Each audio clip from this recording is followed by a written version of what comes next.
खुशामदीद। सुबह के 8:35 हुआ चाहते हैं।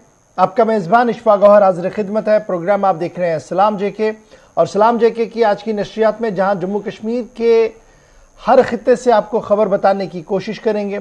जम्मू और श्रीनगर के अंदर जो कल बाद दोपहर से लॉकडाउन शुरू हुआ, बाद सपहर से लॉकडाउन शुरू हुआ है, उसके हवाले से भी गुफ्तगू करेंगे। कुछ अहम फैसले लिए गए हैं रियासती इंतजामिया की तरफ से, उन फैसलों का इतलाक किस तरीके से हो रहा है उस पर गुफ्तगू करने की कोशिश करेंगे। तरक्याती मंसूबों पर भी बात करेंगे और 9:40 का वक्त होगा जब आप और हम तीसरे पड़ाव पर आने के वक्त बराह रास्त गुफ्तगू करेंगे। फोन लाइन हमारी खुलेंगी, आप अपनी आवाज़ को बुलंद करेंगे इस उम्मीद के साथ कि इदारा जो हैं, हुकूमती इदारे जो हैं, वो आपकी आवाज़ को सुने, आपके मसाइल को सुने और उनका हल निकले। 10 बजे तक इस ट्रांसमिशन को आप देखते रहेंगे हमारे साथ।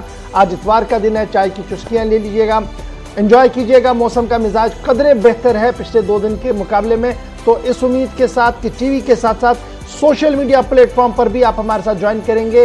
फेसबुक के दोनों पेज पर नशरियात को आप देख सकते हैं, ट्विटर इंस्टाग्राम पर आप हमारे साथ ज्वाइन करेंगे, यूट्यूब पर ज्वाइन करेंगे और साथ साथ कू और हमारी ऑफिशियल वेबसाइट पर लॉग इन जरूर कीजिएगा और अपना कमेंट और अपना फीडबैक हम तक जरूर पहुंचाइएगा, क्योंकि आपकी तनकीद, आपका फीडबैक हमारे लिए मशअले राह रहता है। तो फिलहाल बढ़ते हैं जी आगे प्रोग्राम के तय फॉर्मेट के हिसाब से। सबसे पहले आज 29 जनवरी है, यानी अब पहला महीना आहिस्ता आहिस्ता करके अपने इख्तिताम की ओर आ रहा है, लेकिन आज के दिन तारीख के अहम तरीन वाक़ात क्या कुछ रहेंगे, याद दहानी कराएंगे आसिफ रशीद।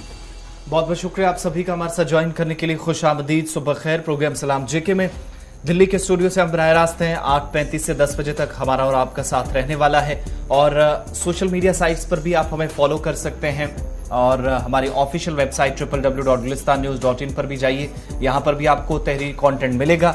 खबरें देखने के साथ साथ आप पढ़ भी सकेंगे और अब प्रोग्राम का आगाज करेंगे तय फॉर्मेट के मुताबिक। शुरुआत हिस्ट्री ऑफ द डे से। खास क्या है वो जरा आपको बताते हैं। 29 तारीख है आज, 2022 साल जनवरी। 1528 में आज ही के दिन मुगल हुक्मरान बाबर ने मेवाड़ के राजा राणा संगा को आज के दिन शिकस्त दी थी। 1528 29 जनवरी की तारीख थी। 1939 में आज ही के दिन रामकृष्ण मिशन सकाफती तंजीम का भारत के अंदर कयाम अमल में लाया गया, जिसके बाद इस तंजीम ने हजारों लोगों का पेट पाला, हजारों लोगों की जिंदगियां बेहतर की, उनके रोशन मुस्तकबिल के ख्वाब पूरे किए। 1916 में आज ही के दिन पहली आलमी जंग में जर्मनी ने फ्रांस पर पहली मर्तबा हमला किया। अब तक जो नहीं हुआ था 1916 में आज जाकर हुआ था। आज ही का दिन था 29 तारीख का। 1940 में आज ही का दिन था जब जापान के ओसाका में 3 ट्रेनों की टक्कर हुई और इस तसादुम में 181 लोगों ने अपनी जान गंवा दी। 29 जनवरी साल 1940 में। 1994 में आज ही का दिन था जब भारत सरकार ने एयर कॉर्पोरेशन एक्ट 1953 को मनसूख करने का फैसला लिया था। आज से ठीक 27 वर्ष कबल साल 2006 में आज ही के दिन टीम इंडिया के तेज गेंदबाज इरफान पठान ने कराची के स्टेडियम में पाकिस्तान के अंदर टेस्ट क्रिकेट में पहले ओवर में हैट्रिक ली और हरभजन सिंह के बाद टेस्ट क्रिकेट में भारत की तरफ से दूसरे बॉलर टेस्ट हैट्रिक लेने वाले बने थे। लेकिन पहले ओवर में जिस किसी गेंदबाज ने अगर हैट्रिक ली है टेस्ट क्रिकेट में, तो वो आलमी सतह पर इरफान पठान का नाम सबसे ऊपर है। 1949 में आज ही का दिन था जब बर्तानिया, बेल्जियम, हॉलैंड और स्विट्जरलैंड ने इजराइल को तस्लीम किया था। ठीक आज से 72-73 साल कबल 1916 में आज ही का दिन था जब जर्मन फौजियों की पेरिस पर बमबारी का आगाज हुआ था। यानी आज ही के दिन जब फ्रांस की तरफ से भी बमबारी का सिलसिला शुरू हुआ, हमला किया गया और दूसरी तरफ जर्मन फौजियों ने आज ही के दिन पेरिस पर बमबारी का आगाज किया था। साल था 1916, तारीख थी 29 जनवरी।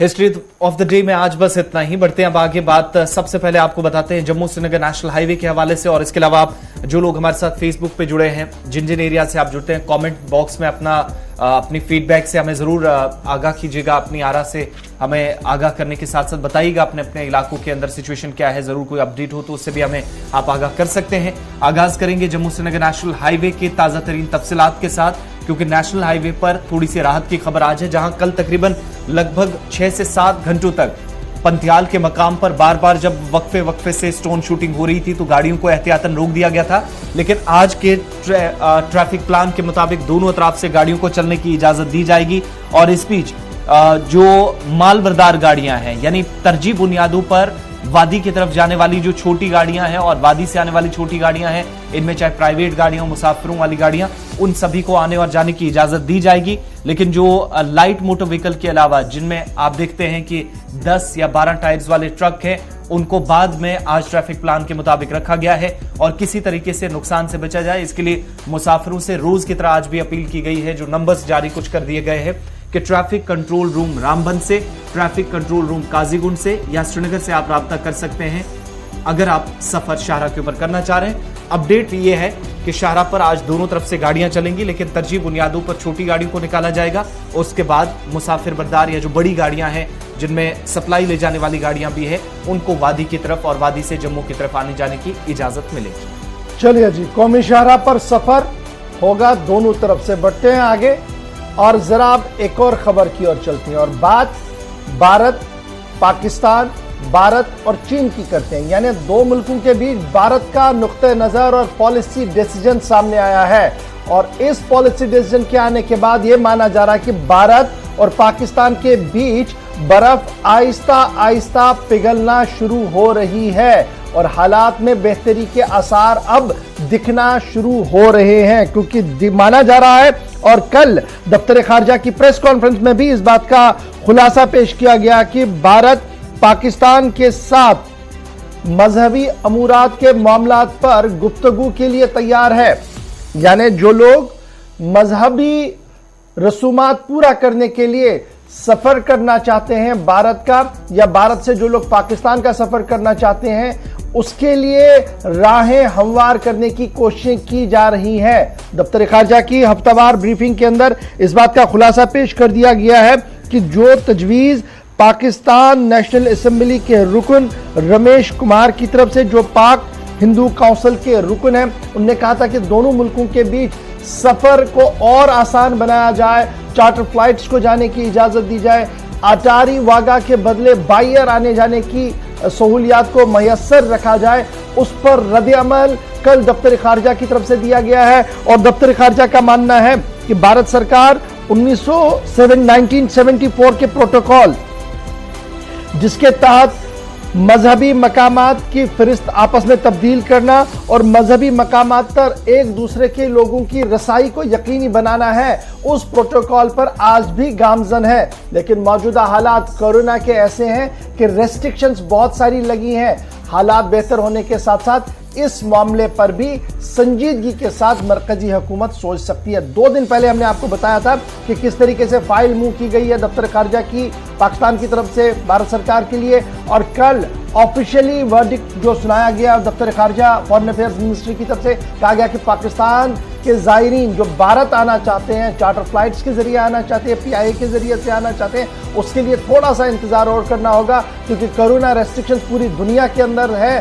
वो जितनी आसान होगी, इस मामले पर भी संजीदगी के साथ आगे बढ़ा जाएगा। यानी कहीं ना कहीं दोनों मामलात में दोनों तरफ से आगे बढ़ने की जो कोशिशें हो रही हैं, वो कहीं ना कहीं सिमत पकड़ रही है और आगे बढ़ रही है। ये बात बड़ी इंपॉर्टेंट है, याद रखिएगा कि इससे पहले जो पाकिस्तान की नेशनल सिक्योरिटी पॉलिसी सामने आई थी, उसमें भी इस बात का इशारा दिया गया था कि भारत को नजरअंदाज करके या भारत के साथ जंगी माहौल बनाकर पाकिस्तान तरक्की नहीं कर सकता। आगे बढ़ने की जरूरत है, वे फॉरवर्ड्स को ढूंढने की जरूरत है। फिर कौमी सलामती के मुशीर पाकिस्तान के जो हैं, उन्होंने अपने तरीके से वेज एंड मीन्स को डिफाइन करने की कोशिश भी उस पॉलिसी के अंदर की थी। उसके बाद ही पाकिस्तान के कौमी असेंबली के रुकन और पाकिस्तान हिंदू काउंसिल और PTI के जो रुकन है डॉक्टर रमेश कुमार, उनकी तरफ से यह तजवीज रखी गई थी पाकिस्तानी हुकूमत के सामने, जिसे पाकिस्तानी एस्टैब्लिशमेंट ने फॉरेन अफेयर्स मिनिस्ट्री को भेजा था भारत के अंदर, और कल भारत की तरफ से बाज़ाब्ता तौर पर इसकी तस्दीक कर दी गई और यह कहा गया कि आने वाले दिनों में बेहतरी जो है वो साफ नुमाया होगी। एक और दूसरा, जब आप चीन के साथ देखेंगे तो लद्दाख की सरहद पर दोनों फौजें आमने सामने हैं। फौजों में किसी तरीके से कमी नहीं हो रही है, बल्कि सामान्य जंग जो है वो और लगाया जा रहा है, और इनखिला की जो उम्मीदें पिछले मीटिंग के दौरान थी वो पूरी होती हुई नजर नहीं आई। लेकिन इससे पहले कि भारत का मौक़िफ़ आता सामने, चीन की तरफ से एक मौक़िफ़ सामने आया, कहा कि तीसरे फरीक की सालिसी कबूल नहीं, यानी अमेरिका का नाम लेते हुए ने कहा कि तीसरे फरीक की सालिसी नहीं है, लद्दाख में हम दोनों मुज़ाकरात के जरिए से मसले का हल ढूंढेंगे। इधर कल भारत की तरफ से भी मौक़िफ़ सामने रखा गया और भारत ने कहा कि जिस तरीके से मुज़ाकरात को चलाया जा रहा है, हमें उम्मीद है कि आने वाले दिनों में एक बेहतर नतीजा वहां से निकल सकता है। यानी एक तरफ से बातचीत और एक तरफ से उम्मीद का दामन भारत का अभी भी है। बिल्कुल, बड़ी बात इसमें यह है कि जहां पर भारत और पाकिस्तान के हवाले से बात हो रही थी, तो उसमें जो मज़ारात की फहरिस्त है वो मुत्तफ़िक़ा तौर पर भारत सरकार की तरफ से, वज़ारत ख़ारजा की तरफ से कल जो तर्जुमान है अरिंदम बागची, उन्होंने प्रेस कॉन्फ्रेंस में कहा कि एक फहरिस्त तैयार होगी मुत्तफ़िक़ा तौर पर, यानी कौन से लोग यहाँ से किन किन मजहबी मकामात पर, किन मज़ारात पर जा सकते हैं और वहां से भी सरहद पार से इस तरफ आने वाले लोगों की फहरिस्त तैयार होगी। इसमें दोनों सरकारों की कंसेंट होंगी और इस्लामाबाद के साथ मैटर टेकअप करने के बाद इस पर हतमी फैसला लिया जाएगा। प्रेस कॉन्फ्रेंस का वो हिस्सा आप तक पहुंचाते हैं जिसमें वज़ारत ख़ारजा के तर्जुमान की तरफ से ये कहा गया कि भारत की पॉलिसी मज़ारात को लेकर, यानी जो पाकिस्तान की हम नेशनल पॉलिसी का जिक्र कर रहे हैं, कुछ दिन पहले जो पेशरफ पाकिस्तान के अंदर हुई उसके ठीक एक हफ्ते के बाद भारत का मुस्बत रद्द-ए-अमल इस पर सामने आया है। Under the 1974 protocol between India and Pakistan, visits to religious shrines are being facilitated regularly. There is interest on both sides to expand the agreed list of shrines and the mode of travel. It naturally needs to be discussed under the protocol. Let me underline that India has a positive approach on this matter and is willing to engage the Pakistani side. You are also aware that currently restrictions are in place on movement and gatherings in view of COVID-19 pandemic. As the situation normalizes, we expect that this time can be utilized to hold discussions under the bilateral protocol. It is our hope to facilitate early exchange of visits to all shrines of interest to pilgrims. लेकिन जो तय protocols हैं भारत और पाकिस्तान के दरमियान, उनके मुताबिक काम होगा। लेकिन इशफाक, कम से कम एक चीज की उन्होंने वजाहत कर दी, जो पिछले दिनों सिर्फ खबरें थी कि जिन मजहबी मकामात पर भारत के लोग जाते हैं या पाकिस्तान से जो लोग मजहबी मकामात पर आते हैं, मज़ारात पर आते हैं, मनादिर का रुख करते हैं, उनकी लिस्ट में शायद है तौसी की जा सकती है, उसको बढ़ाया जा सकता है और एक लंबी फहरिस्त सब सामने आ सकती है। और उसकी वजाहत वज़ारत ख़ारजा के तर्जुमान ने कर दी, यानी जो ऑलरेडी हमारे पास जहां जहां भारत और पाकिस्तान के लोग एक दूसरे के मुल्कों में जाते हैं, अगर वो 10 या 12 थे तो उनको बढ़ाया जाएगा, इस पर बात होगी। देखिए, अगर आप इसको दूसरे एंगल से भी देखें ना, ये बढ़ना ही आज नहीं तो कल हालात बेहतर होने हैं। अब ये जो रिलीजियस टूरिज्म है दोनों के लिए, ये शाहरग है। करतारपुर को आप देख लीजिए, आर पार तो सूरत हाल आपके सामने है। फिर पंजाब के पॉइंट ऑफ व्यू से जब आप देखेंगे तो एक मजहबी जो टूरिज्म है, एक बहुत बड़ा फ्लोरिश होगा, दुनिया भर के सिख ज़ायरीन वहाँ पर आएंगे। फिर जब आप जम्मू कश्मीर के जाविये से देखेंगे तो यहाँ पर हर नुक्कड़, हर शहर के अंदर जो सूरत हाल है वो और ज़्यादा अट्रैक्टिव हो सकता है। देखना होगा कि इस नई फहरिस्त में कौन से नए जगहें जो है वो शामिल होती हैं और भारत सरकार का मौक़िफ़ इस पर क्या कुछ रहेगा। फिलहाल बढ़ते हैं जी आगे, ज़रा बात एक और बड़ी खबर की भी करते हैं और बात मुलाजमीन की करते हैं, क्योंकि कश्मीर सूबे के मुलाजमीन के लिए खबर जो सामने आ रही है वो ये आ रही है कि सूबाई कमिश्नर के हुक्मनामे के तहत अब सभी 10 अजला के अंदर मुलाजमीन की फिजिकल वेरिफिकेशन कराई जाएगी, CID वेरिफिकेशन करवाई जाएगी और ये उन मुलाजमीन की CID वेरिफिकेशन करवाई जाएगी जिनकी अपॉइंटमेंट सन 2018 के दौरान हुई है, 18 से बाद हुई है। आफ्टर 2018 जिनकी अपॉइंटमेंट्स हुई है उनकी दोबारा से CID वेरिफिकेशन सभी मुलाजमीन की करवाई जाएगी। और इस सिलसिले में जो इतलात, जो ज़राया से हमारे पास खबरें हैं वो ये है कि सूबाई कमिश्नर की तरफ से बाज़ाब्ता तौर पर हुक्मनामा गया है सभी 10 अजला के डिप्टी कमिश्नर्स को, जिसमें उन्हें यह कहा गया है कि सन 2018 के बाद जितने भी सरकारी मुलाजमीन लगे हैं उनकी दोबारा से CID वेरिफिकेशन कराई जाए। अब मैं जब दोबारा बता रहा हूं क्योंकि 2018 में लगे तो उनकी ऑलरेडी वेरिफिकेशन हो गई है। अब ये दोबारा वेरिफिकेशन का मामला क्या है? दरअसल आपको याद होगा कि इससे कबल हुकूमत ने एक फैसला लिया सितंबर 27 को पिछले साल, जिसमें अमेंडमेंट्स की गई civil service verification character act 1997 में। तो उसके तहत, उसकी बुनियाद पर कल सूबाई कमिश्नर ने 10 अजला के अंदर डिप्टी कमिश्नर्स को कहा कि हंगामी बुनियादों पर 2018 के बाद लगे मुलाजमीन की दोबारा से जनाब वेरिफिकेशन होनी चाहिए। और जो एक सीनियर ऑफिसर है उन्होंने इस बात की भी हमारे साथ वजाहत जरूर कर दी है कि ये सारा मामला जी तब सामने आया जब अमेंडमेंट किए गए रूल्स के अंदर, जिसमें सरकारी मुलाजमीन के लिए कुछ चीज़ें लाजिमन अब बतानी होगी, जिसके तहत ये जो नया कानून बना उसमें आपकी जो अब आप सरकारी मुलाजमत के लिए जाएंगे तो आपकी तालीम के हवाले से मुकम्मल डिटेल्स आपने सरकार के सामने रखनी होगी, जो पहले भी रखी जा रही थी। और 15 साल से मैंने लास्ट 15 ईयर्स में आपने कहाँ से तालीम हासिल की है, फ्रॉम द एज, यानी जब से आप 15 साल के थे तब से कहाँ पर आप पढ़े हैं, उस हवाले से आपको पूरी डिटेल देनी होगी। मोबाइल नंबर जो आपने पिछले 5 साल में यूज़ किए हैं, चाहे वो आज आपके यूज़ में है नहीं है, वो सारी डिटेल्स आपको सरकार को देनी होगी। आपके इन लॉज की डिटेल्स आपको देनी पड़ेगी। ये बड़ा दिलचस्प है, आपको इन लॉज की डिटेल्स पहले भी इस पर गुफ्तगू हुई है, मैंडेटरी कर दिया गया है।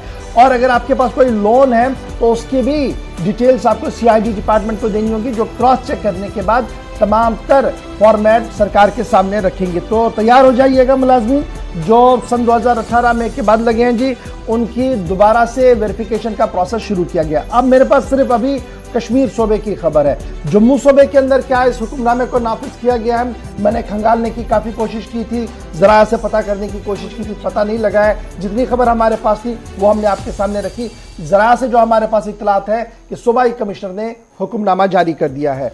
तो जनाब बढ़ते हैं जी आगे। आसिफ, ज़रा मुलाजमीन के बाद जब बात करते हैं डॉक्टर साहिबान की, बड़ी इंपॉर्टेंट बात है कि अब शायद हुकूमत डॉक्टरों पर भी नकेल कसे और ये जो प्राइवेट प्रैक्टिस का सिलसिला है शायद ये बंद हो जाए। क्योंकि आपको याद होगा इससे पहले कि मैं आपको बता दूं, खबर आपके सामने आ गई है कि चावला कमेटी की रिपोर्ट सामने आ चुकी है और चावला कमेटी की रिपोर्ट ने मुकम्मल तौर पर private practice Jammu Kashmir union territory के अंदर पाबंदी के जुमरे में रखने की वकालत की है। जो उनकी सिफारिश आई है उसमें कहा गया कि बैन होना चाहिए जी प्राइवेट प्रैक्टिस डॉक्टर्स की entire union territory Jammu Kashmir के अंदर।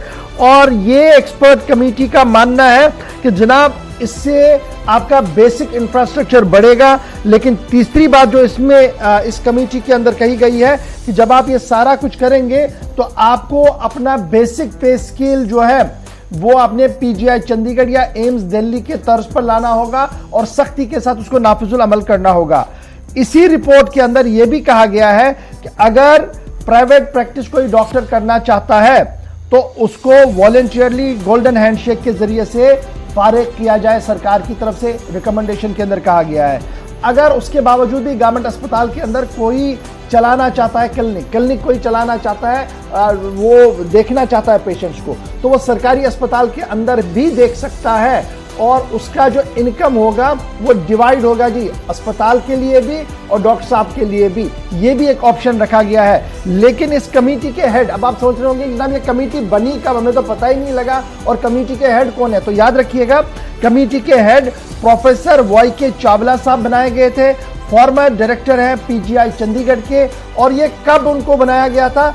जब 2018 से पहले जम्मू कश्मीर हाई कोर्ट के अंदर एक समाअत चल रही थी और उस PIL की समाअत के दौरान यह मामला था कि जनाब जो हमारे सरकारी अस्पताल है, मेडिकल फैसिलिटी जो जम्मू कश्मीर के अंदर वो इंप्रूव नहीं हो पा रही है और प्राइवेट प्रैक्टिस जो है वो उरूज पर हो रहा है। नॉन प्रैक्टिसिंग अलाउंस देने के बावजूद भी डॉक्टर साहिबान जो है वो देख रहे हैं और डिपार्टमेंट ऑफ हेल्थ जो है वो कार्रवाई नहीं कर पा रहा है, आई वॉश किया जा रहा है जी सारा कुछ। मामला 2017-18 के दौरान ऑनरेबल हाई कोर्ट के सामने था। उसी वक्त जम्मू कश्मीर हाई कोर्ट ने ही इस बात का फैसला किया था कि हाई पावर कमेटी बनाई जाएगी और हाई पावर कमेटी की सरबराही प्रोफेसर YK चावला साहब को दे दी गई थी। फॉर्मर डायरेक्टर PGI चंडीगढ़ थे ये, और उन्हें कहा गया था कि जनाब एसेस किया जाए कि कहां पर खामियां हैं और क्या प्राइवेट प्रैक्टिस को बैन किया जाए या नहीं किया जाए। अब जो रिपोर्ट सामने रखी है, जो रिकमेंडेशन उन्होंने सामने रखी है, 2-3 चीजें उन्होंने वाजिया उसमें कह दी है। मुकम्मल पाबंदी के वो हामी है, इस पर कोई दो राय नहीं है। दूसरी बड़ी बात कि आप जनाब अलाउंसेस डॉक्टर साहिबान के बढ़ाइए ताकि वो करे ही ना और उस पर सख्ती के साथ कारबंद रहिए। तीसरा ये कि अगर वही करना भी चाहता है तो वो अस्पताल के अंदर करे तो उसका रेवेन्यू शेयर जनाब अस्पताल और डॉक्टर साहब को दीजिए। तीसरी बड़ी बात जो टेक्निकल बात उन्होंने कही है, उन्होंने कहा कि जनाब जो रिसर्च बेस होना चाहिए था, जब डॉक्टर प्राइवेट प्रैक्टिस में लगता है तो उसका रिसर्च बेस खत्म हो जाता है, और ये वजह है कि रिसर्च में काफी कम नुमाया काम जो है वो नहीं किया गया है। तो ये बात सारा खुलासा था उस कमेटी की रिपोर्ट का जो अब हुकूमत के सामने है, लेफ्टिनेंट गवर्नर साहब के सामने है। लेट अस होप सो कि लेफ्टिनेंट गवर्नर साहब क्या कहें। लेकिन जब हम आपके सामने इस खबर को रख रहे हैं, जी फटाफट से हम दोनों को दिखाइएगा, जब हम इस खबर को आपके सामने रख रहे हैं तो मुझे उम्मीद है कि आप अपना रिएक्शन जरूर करेंगे। जब हम 9:40 पर फोन कॉल्स खोलेंगे ना, तो आप ये बताइएगा कि आप प्राइवेट प्रैक्टिस डॉक्टर साहब करने चाहिए या नहीं करने चाहिए, और किस तरीके से इसमें और बेहतरी हो सकती है। आप भी अपनी राय रखिएगा, और अगर आप फोन पर नहीं बताना चाहते हैं, ऑनलाइन नहीं बताना चाहते, तो हमारी राब्ता साइट पर आकर जरूर इस पोल का हिस्सा बनिए कि चावला साहब की रिपोर्ट को क्या आप एंडोर्स करते हैं या नहीं करते हैं, और सरकार तक अपनी आराज जरूर पहुंचाइएगा। बड़ी इंपॉर्टेंट और दिलचस्प बात हमने आपके सामने आज रख दी है। जी आसिफ। बिल्कुल, शुरुआत में ही हमने कहा था कि अपनी बात आप प्रोग्राम के आखिरी लम्हात में रख सकते हैं, लेकिन उससे पहले भी सोशल मीडिया आपके पास वो प्लेटफॉर्म है हम तक पहुंचने के लिए, अपनी शिकायत रखने के लिए। मुलाजमीन के हवाले से कुछ सवालात भी पूछे जा रहे हैं, उन पर भी आएंगे। SRO 43 2005 से 2022 तक 16 साल हो गए, लटके पड़े हैं, मामला हल नहीं हुए, इस पर भी थोड़ी देर में बात करेंगे। लेकिन जब मुलाजमीन की बात हो रही है तो इन्हीं SRO 43 की तरह वो लोग भी जिन्हें आप CIC ऑपरेटर्स कहते हैं और महकमा देही तरक्की के अंदर काम करने वाले, जम्मू कश्मीर में मुख्तलिफ अजला में काम करते थे, और वादी के अंदर या जम्मू के अंदर काम करने वाले ऐसे बहुत बड़ी तादाद थी जो आज के वक्त में भी परेशानी से गुजर रही है। CIC ऑपरेटर्स जो दरअसल आज के वक्त में भी एक और हुक्मनामा उनके लिए जारी हुआ है, और उनके लिए सरकार ने एक और बड़ा कदम उठाया है, जहां पर लेफ्टिनेंट गवर्नर इंतजामिया की तरफ से अभी तक इनके मामलात ना माजी में हल हुए, ना अभी के निजाम ने कोई इन्हें राहत पहुंचाई, लेकिन सब कमेटी तश्कील देने का फैसला एक बार फिर से लिया गया, और GAD की तरफ से एक और हुक्मनामा जारी हुआ है, जिसमें जो 13 अक्टूबर 2021 को एक हुक्मनामा जारी हुआ था, उसी पस मंजर में एक और हुक्मनामा LG इंतजामिया की तरफ से जारी किया गया, और मुलाजमीन को मुस्तकिल करना है, उनकी माहाना तनख्वाह में इजाफा करना है या नहीं, 10,000 से आगे ले जाया जाएगा या नहीं, इस पर हतमी फैसला तभी होगा जब सब कमेटी कुछ मजीद सिफारिशात रख सकती हैं। आपको याद होगा कि PDP और BJP गवर्नमेंट में भी कैबिनेट तक भी ये बात पहुंची थी, और उस वक्त की काबीना में भी की जानिब से हरी झंडी दिखाई गई। इन सभी 172 के आसपास जो CIC ऑपरेटर्स आज के वक्त में भी परेशानी से गुजर रहे हैं, साल 2004 से आज तक मुख्तलिफ हिस्सों में ये काम करने वाले CIC ऑपरेटर्स हैं, लेकिन दो शिकायत रही हैं कि फाइनेंस डिपार्टमेंट से होते हुए चीफ सेक्रेटरी की टेबल तक इनकी फाइल जाती रही है, लेकिन पहले गवर्नर सत्यपाल मलिक तक जब फाइल पहुंची थी वहां साइन नहीं हुआ था, वापस इसको उस वक्त BVR सुब्रमण्यम चीफ सेक्रेटरी थे, उनके टेबल से वापस आई थी। अब जाकर दोबारा एक बार फिर से कोशिश ये हुई है कि कम से कम फॉरवर्ड जब फाइल होगी तो क्या इनको मुस्तकिल किया जाएगा, कोई रेगुलर पॉलिसी फ्रेम आउट की जाएगी या नहीं, और दूसरा 10,000 जो माहाना तनख्वाह लेते हैं उससे बढ़ाया जाएगा या नहीं, क्योंकि ये काफी वक्त से और एक पे स्केल जो है रेगुलर नहीं है, उस पर काफी ज्यादा सवाल शुरू से थे। तो अब 13 अक्टूबर को पिछले साल जो ऑर्डर आया था उसी सिलसिले में एक और हुक्मनामा जारी हुआ। सब कमेटी अब सारे मामलात पर गौर करेगी, एक एक पहलू पर तहकीक करने के बाद इंतजामिया तक बात रखी जाएगी। उसके बाद फाइनेंस डिपार्टमेंट इस पूरे महकमे की सितम ज़रीफ़ी ये है कि ये पहला मौका नहीं है जब इस तरीके से कमेटियां बनाएंगी। साबिका हुकूमत जब हमारी पास रियासत हुआ करती थी और मौजूदा निज़ाम के बदले इलेक्टेड गवर्नमेंट थी, तो कई बार पूरा क्लियरेंस के बाद रोडे अटके फाइल में, और sub committee, finance, cabinet sub committee और सारी अप्रूवल्स के बावजूद भी ये नहीं हो पाया। Finally let us hope so कि अब लेफ्टिनेंट गवर्नर इंतजामिया इसको देख रही है, लेकिन जब आप इनके काम को देखेंगे ना, जितना भी आपका ऑनलाइन जियो टैगिंग और दूर दराज इलाकों के अंदर जो अहम तरीन काम है वो शायद इन्हीं के जरिए से ऑनलाइन हो रहा है। और अब ये सिर्फ रूरल डेवलपमेंट डिपार्टमेंट तक ही महदूद नहीं है, अदर डिपार्टमेंट्स के अंदर भी इनकी खिदमात को जो है वो लिया जा रहा है। लेट अस होप सो कि टेक्नोलॉजी का दौर है और IT को ज़्यादा से ज़्यादा प्रमोट करने की कोशिश सरकार की तरफ से की जा रही है, तो ये IT वाले लोग जो है इन्हें राहत मिले, इन्हें लगे कि हम अपने स्टेट में सेफ सिक्योर है और हम आगे बढ़ सकते हैं। CIC ऑपरेटर्स का मामला, अब ये CIC जैसे आपने खुद ही कहा, ये सिर्फ CIC ऑपरेटर्स वाला ही नहीं है, आप रहबर खेल वालों को देख लीजिए, रहबर ज़राअत वालों को देख लीजिए, रहबर जंगलात वालों को देख लीजिए, लगातार मीटिंग्स हो रही है, लेकिन हतमी नतीजे तक अभी भी लेफ्टिनेंट गवर्नर एडमिनिस्ट्रेशन जो है वो नहीं पहुंच पा रही है। बढ़ते हैं जी आगे, बात तरक्की की हो रही है, मुलाजमीन की हो रही है, सरकार की हो रही है। तो सरकार का आपको याद होगा DGGI जो हमारा था वो सामने आया था, डिस्ट्रिक्ट गवर्नेंस वाला जो रिपोर्ट हमारे सामने आई थी, इस पर कुछ अहम बातें सामने आ रही है और अब सरकार इसको काफी संजीदगी के साथ लेना चाहती है। बिल्कुल, जम्मू कश्मीर के अंदर जो गुड गवर्नेंस इंडेक्स है, जिसको वज़ीर दाखिला ने गुज़श्ता दिनों जारी किया और 6 से 12 अजला की पहले तफसीलात सामने आई थी और जिले अफसरान या जो डीडीसीज हैं गुड गवर्नेंस फराहम करने में मुख्तलिफ अजला के दरमियान, हालांकि उस वक्त भी एलजी की तरफ से कहा गया कि इससे एक तो मुकाबला होगा आपसी, जो इस वक्त मुख्तलिफ अजला के अंदर कामकाज चल रहा है उसमें मुकाबला विद इन द डिस्ट्रिक्ट देखने को मिलेगा, डिस्ट्रिक्ट वाइज आपस में कम्पीट करेंगे। लेकिन अब एक और इंतजामिया की तरफ से इसमें पेशरफ्त की गई है और इस नई पेशरफ्त के तहत इंतजामिया ने जिला के जो अफसर हैं, डीसीज हैं, इंतजामी सेक्रेटरीज हैं, उनको जवाबदेह बनाने के लिए तैयारी कर ली है। यानी पूरे डिस्ट्रिक्ट के अंदर परफॉर्मेंस क्या रहेगी।